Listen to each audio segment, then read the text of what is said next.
Hello, hello, hello. Welcome to another episode of Kotura-san on Metanorn. So far, things have been pretty good this series. I'm enjoying it. I'm enjoying the pace so far. Even though I think it may be a little bit slow, but I think they're doing alright.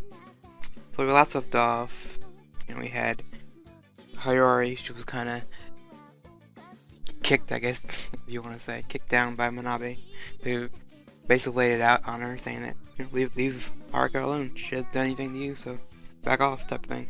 And that he kind of announced to the whole entire class that he does like her. So it opens up the episode this week with everyone in the class. They kind of do this little couple umbrella thing with Haruka and Manabe's name on it. And so it just shows you that the whole class, even the class, ships these two together. It's pretty funny. And Haruka, she's embarrassed. Manabe, for the first couple minutes, acts like he's embarrassed, but he's kind of like, you guys left out the best part. And they're like, what are you talking about? He draws all these like hearts, and he's like, you left out the hearts at the top of the. So it's pretty funny. So it's fun watching him, how he reacts to the normal things that should be embarrassing, but he's just like, no, it's he likes it. So it's pretty funny. And I guess after that scene, they walk down the hallway together, and I guess the whole kind of background story is Haruka kind of acts like she didn't hear what Manabe said in the classroom. So, and Manabe doesn't know that she was outside with Yuriko, so it's like they got this hidden secret behind that he doesn't know about it, and she can't say anything because I think Haruka's still struggling with the idea of getting close to someone. I know in the past she's never really gotten that close with anyone, so it's kind of, I guess she just want to open up to someone this early because, she's probably in her mind thinking, oh, this isn't gonna work out, it's gonna fall apart. But anyway, we get to the club, and it's kind of funny. It's just Daichi and Haruka for the first few minutes because the other two are busy with other things. And as she's sitting there, she's kind of thinking, what to talk to Daichi about. We never actually talked. And he kind of like does something pretty funny that seemed kind of out of character, but it kind of matches with the I guess Manabe's type of thing. But Daichi kind of visions like a lab type of thing with Haruka, like he's gonna dissect her brain because she's psychic and all this thing. So she has the daydream of him strapped her into a bed. She's gonna get operated on. And before anything gets too dark, Yuriko and Manabe walk in, and they're like, what did you do? And kind of ignore it, type of thing. This is pretty funny. Seeing Daichi actually enjoy messing with her was kind of hilarious for me. He's the quiet character right now. You don't know much about him. But of course, Yuriko kind of tells him that Manabe's the only one supposed to be doing that to Haruka. It's kind of not the same when you do it when someone else does it to her.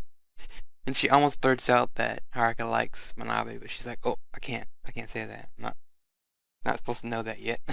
So it's kind of funny. But the other parts where she tied Daichi up like this, tied him up because he was kind of getting out of hand for, I guess, for Haruka. And they got the subject of making food, and because they're gonna eat lunch in the club room.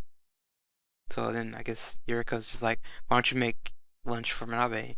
It's not a girlfriend boyfriend thing. She was thinking, she's like, just as a friend, trying to like, I guess she almost looks like she's trying to help Haruka a little bit, but yeah. Of course, Haruka's like, that's kind of a private thing that she doesn't really want to do for someone else.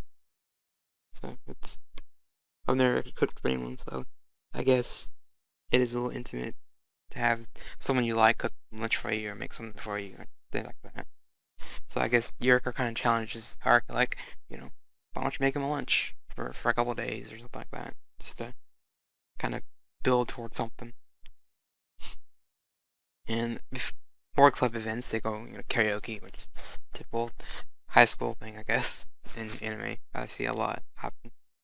But they try to get Haruka to sing, and she just she starts off. They're all like cheering her on, like you're doing good, and she's singing the opening, which I was like, I guess that they want to get that song as much as they can, but she's singing and she's just not very good.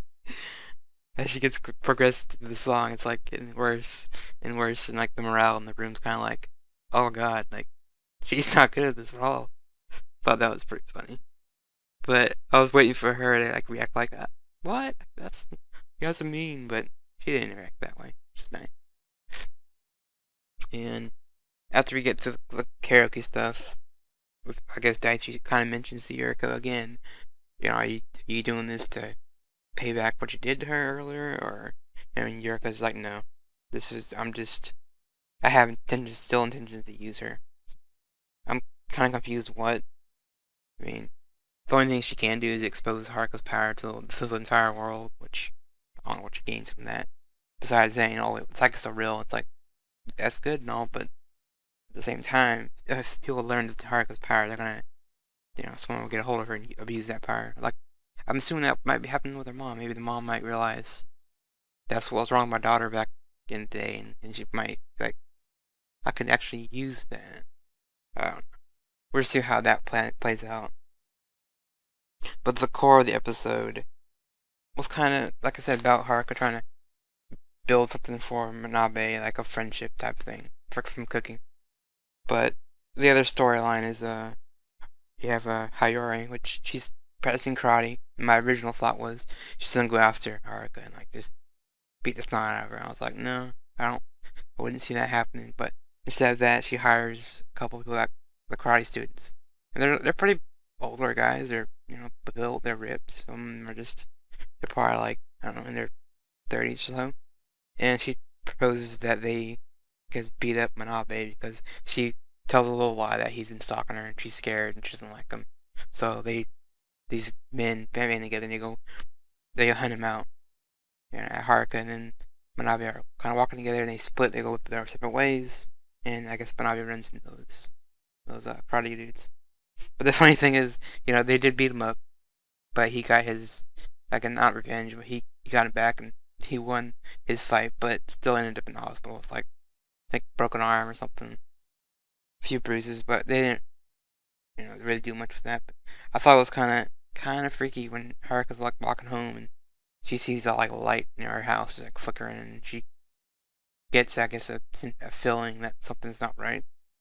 For me, my heart kind of sunk. I was like, oh, they better not kill Manabe off like that. I was gonna be so mad, but to kill him off that early would be kind of silly. But there's other series that have killed main characters off before in like the beginning of the series, so it's not too far-fetched. Especially for the drama in this series, you could see that might happen, but thankfully they showed you that he's fine. He's in the hospital. He's just got a few bruises and whatever. But pushed Haruka to go visit him, even though she learned that Hayori was the one to blame because she was in the class kind of panicking about it after the teacher made his announcement that Manabe's been injured. He's in the hospital. He's been hospitalized. And I was fully expecting Haruka to be like, "Oh, you're to blame," But who would believe that? I mean, really? Someone got hurt in a classroom, and you said so and so beat him up. You're just spreading rumors, and that makes you even worse.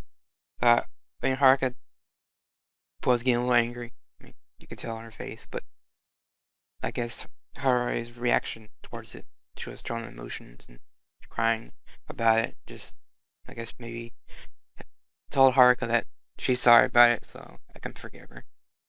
But that's not even the worst part of the episode. Or I guess the most dramatic point is Haruka's outside the Manabe's room, and she's kind of like overthinking herself that he got hurt because of me. Everyone that I've been with or near gets hurt in some way or another. So she kind of decides to ditch the area and move away, which I was kind of like shocked. It's like, yes, it's true that people have gotten hurt with her, but to put it all on herself, it's kind of sad for me because I like the interaction she has with Manabe and everyone else in the club room, even though I don't think she'll be gone that long. Cause next episode, everybody in the club kind of looks for her. But I have the only question I can ask is where would she go? I think they go to the shrine next time, but even then, I don't think they find her there because there's several scenes that seem like Manabe like crying about it because he does like Haruka. doesn't want to see her leave. I just don't know where else she would go. And she doesn't really have any friends or relatives that kind of like her. I mean, obviously, her mom doesn't want her. Unless she just decided to move out on her own, just go somewhere away, so no one knows where she's at. I don't know. And like I said, if Navi died, that would have, if she left because of that, I would have understand. But he was fine. She could have just walked in there. But I understand she's a complicated character. She just doesn't want to get anyone else hurt, which is fine. And we've seen this before. I've seen it in like a bunch of shonen shows. I've seen it in Bleach. There's a couple episodes where Ichigo kind of leaves everyone because he's tired of everyone getting like pulled into his situation, like his family, his sisters, and people in school, and things like that. So it's not uncommon. And there are plenty of other shows that have done it.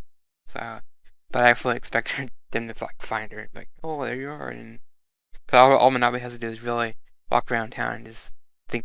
It's kind of bad though, but think dirty thoughts about her, and eventually he might hear like a scream in the far distance and be like, oh, there she is, that type of thing.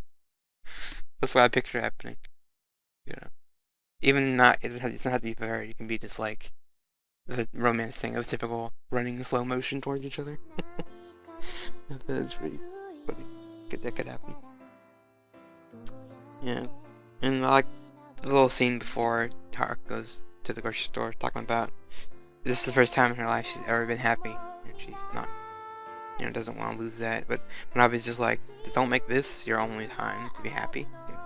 Look forward to the future being happy with more happy moments with everyone. But I don't know. We got the whole thing with Yuriko using her. You have the whole thing with her running away, Hayori,